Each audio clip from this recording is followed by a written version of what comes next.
చిన్ని కృష్ణుని లీలలు మద్దిమానులు. కృష్ణుడి అల్లరితో వేగలేక యశోద ఒకనాడు ఒక పెద్ద తాడుతో కృష్ణుణ్ణి రోటికి కట్టివేసింది. తన పనిమీద వెళ్ళిపోయింది యశోద. ఇంటి ముంగట 2 మద్ది చెట్లున్నాయి. కమల పిల్లల్లాగా జంటగా పుట్టిన మానులవి. కృష్ణుడు ఆ మానుల మధ్య నుంచి రోలు ఈడ్చుకుంటూ వెళ్ళాడు. అప్పుడు రోలు చెట్లు మధ్య తగులుకొని కృష్ణుడు గట్టిగా ఈడ్చుకుంటూ వెళ్ళినందున చెట్లు 2 వ్రేళ్లతో సహా లేచి వచ్చి నేల మీద కూలిపోయాయి.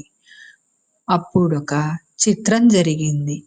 చెట్లులో నుంచి 2 దివ్య పురుషులు బయటకు వచ్చారు.